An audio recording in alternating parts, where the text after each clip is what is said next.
Welcome बच्चों, आपको मेरे चैनल बहुत स्वागत है। तो आज की जो हमारा लेक्चर है इसमें हम बेसिकली डिस्कस करेंगे फिजिकल क्वांटिटीज़। तो फिजिकल क्वांटिटी कितनी तरह की होती है, हमें उसकी क्यों ज़रूरत पड़ी है, कि कैसे वो डिज़ाइन करी गई है, क्या क्या उसका स्टैंडर्ड चूजन किया गया है। तो ये सारी चीज़ें हम पढ़ेंगे। फिर हम ड्राइव्ड यूनिट की बात करेंगे, सब्सिडरी यूनिट की बात करेंगे और उसके बाद फिर हम एक लास्ट टॉपिक डिस्कस करेंगे, प्रिसिजन एंड एक्यूरेसी। तो लेक्चर स्टार्ट करने से पहले अगर आपने इसको सब्सक्राइब नहीं कर रखा तो बेटा सब्सक्राइब कर लो, बेल बटन दबाओ और अपने फ्रेंड्स को भी सजेस्ट करो, ठीक है। तो हम अपना लेक्चर आज का स्टार्ट करते हैं फिजिकल क्वांटिटी। तो पहले के टाइम की अगर हम बात करें तो हर किसी का अपना एक अलग मेजरमेंट था, जिससे वो अलग अलग सब्सटेंस को मेज़र करते थे। जैसे हम किसी मास को किलोग्राम में मेज़र करते, किसी हाइट नापनी हो, लेंथ नापना हो तो हम मीटर या सेंटीमीटर में नापते हैं, ठीक है। देन प्रेशर की अपनी यूनिट होती है, वॉल्यूम है हमारे पास, टेम्परेचर है, सबकी यूनिट है। जबकि पहले टाइम में ऐसा कुछ फिक्स नहीं था। तो लोग क्या करते थे, जैसे लोग जब आपस में बिजनेस करने लगे तो उन्होंने यूनिट कन्वर्जन स्टार्ट करा। जैसे 1 centimetre equal to 1 inch equal to 2.54 centimetre, इस तरह से यूनिट कन्वर्जन करा। बट क्योंकि अब अलग अलग कंट्रीज आपस में बिजनेस करने लगे थे तो कन्फ्यूज़न बहुत ज़्यादा हो गई थी।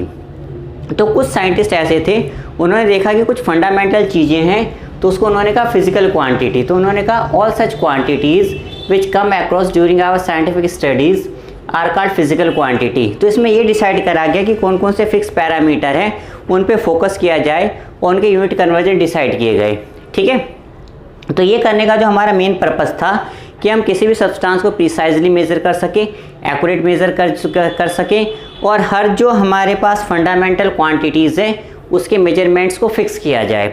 तो उसके बाद साइंटिस्ट की बैठक बैठी और उन्होंने बनाया इंटरनेशनल सिस्टम ऑफ यूनिट्स, जिसे कहते हैं SI यूनिट्स।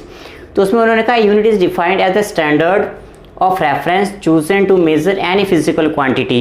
यानी जितनी भी फिजिकल क्वांटिटी जो डिसाइड होगी उस हर किसी का कुछ ना कुछ रेफरेंस डिसाइड किया जाएगा, जिसको पूरा वर्ड फॉलो करेगा। तो इसमें जो इनिशिएट लिया था वो फ्रेंच एकेडमी ऑफ साइंस ने लिया था इन 1971, introduce a new system measurement called matric system. तो इन्होंने मैट्रिक सिस्टम को इंट्रोड्यूस करा, जिसमें उन्होंने कुछ सिस्टम को अलाउड करा, उसके कन्वर्जन भी डिसाइड करे। जैसे 1 kilometre equal to 1000 metre, 1 metre equal to 100 centimetre, ये सारा जो सिस्टम है ये मैट्रिक सिस्टम में डिज़ाइन किया गया था। अब आपके एग्जाम में जो आपको याद करना है, फिजिकल क्वांटिटी की डेफिनेशन याद करनी है, SI यूनिट याद करनी है, बट ये सब नहीं आते, ये सब मैं आपको नॉलेज के लिए बता रहा हूँ। उसके बाद देखो, this system was found to be so convenient that scientist all over the world immediately adopted this system. क्योंकि ये किससे क्या है कि सारा चीज़ें सिस्टमेटिक हो गई। स्पेसिफिक जो साइंटिफिक कम्युनिटी है उनके लिए बहुत ईजी हो गया चीज़ों को डिफाइन करना।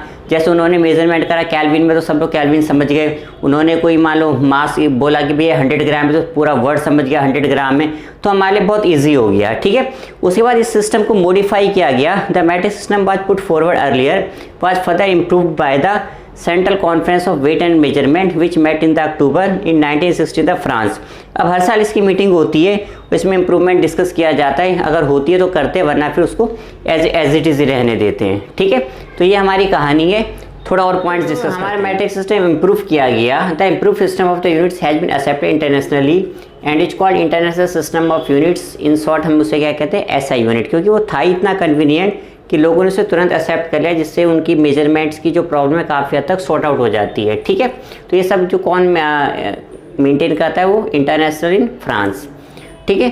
तो to maintain this uniformly all over the world each nation has national metrological institute, जिसको ये रिस्पॉन्सिबिलिटी दी गई है कि मेजरमेंट को अपनी कंट्री में ध्यान रखना है। हालांकि हमारे देश में भी नेशनल मेट्रोलॉजिकल इंस्टीट्यूट्स हैं, बट स्टिल हमारे देश में किसको ये रिस्पॉन्सिबिलिटी दी गई है।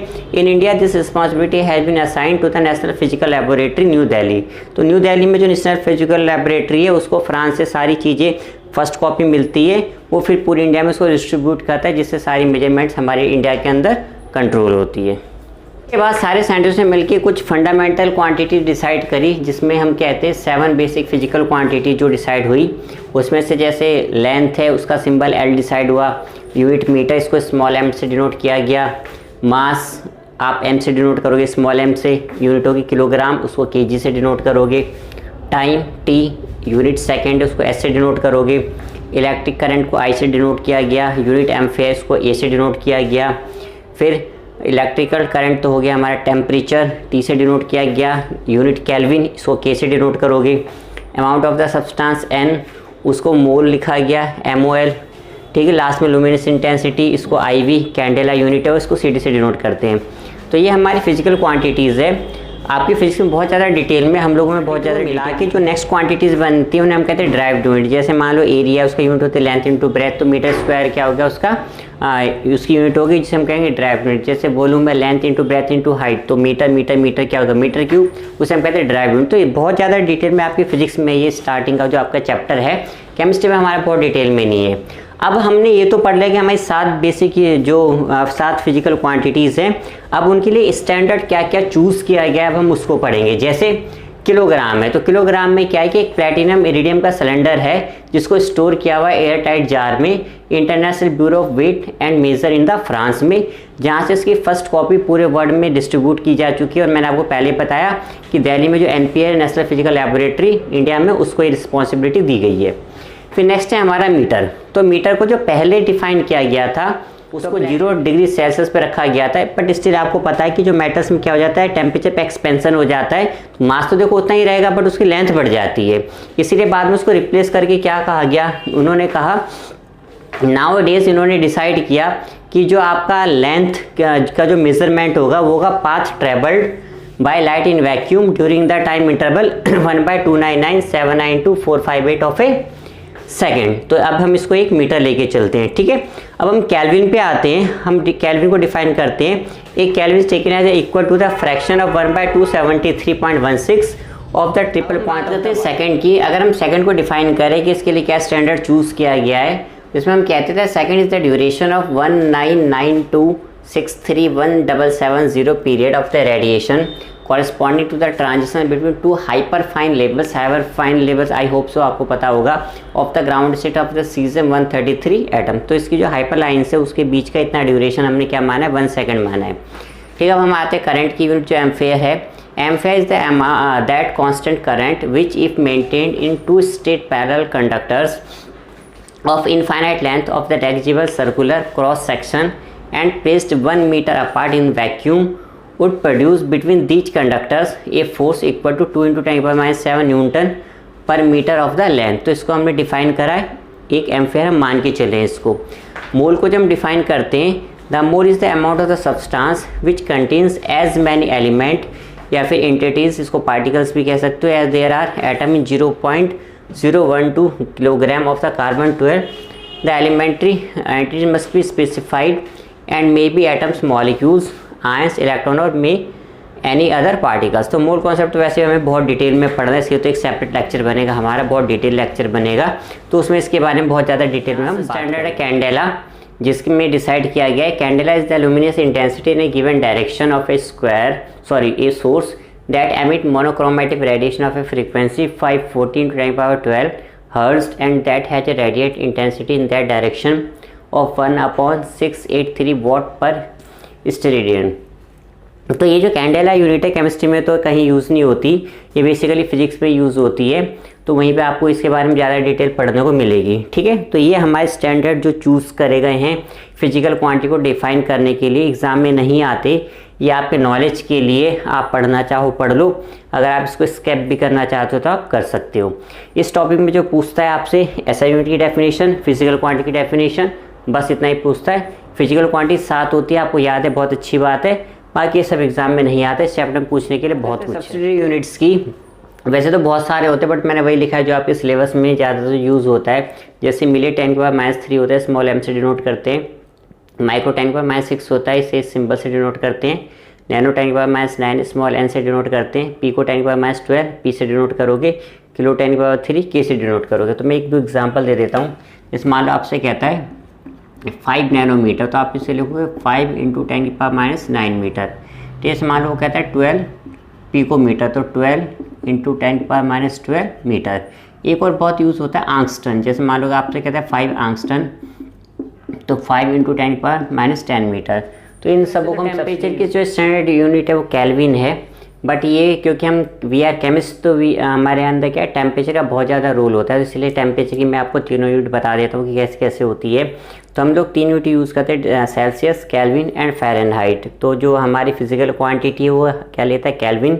जनरली डेली लाइफ में हम सेल्सियस यूज़ करते हैं, और जो डॉक्टर्स है वो फ़ारेनहाइट, जो बुखारो बताते हो फ़ारेनहाइट में होता है। तो सेल्सियस में वाटर का जो फ्रीजिंग पॉइंट है 0 डिग्री सेल्सियस होता है, केल्विन में 273.15 वाटर का फ्रीजिंग पॉइंट है, फ़ारेनहाइट में 32 फ़ारेनहाइट होता है।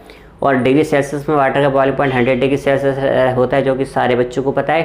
केल्विन में 373.15 केल्विन होता है और फ़ारेनहाइट में 212 फ़ारेनहाइट होता है। ठीक है, ये कन्वर्जन फैक्टर है। जब भी आपको केल्विन को बदलना हो, डिग्री सेल्सियस को केल्विन बदलना हो, तो आप डिग्री सेल्सियस में 273.15 ऐड कर दोगे तो किस में कन्वर्ट हो जाएगा, केल्विन में। या फिर केल्विन को डिग्री सेल्सियस में कन्वर्ट करना हो तो आप रिलेशन में देख सकते हो, आप इसको माइनस कर दो 273.15 को।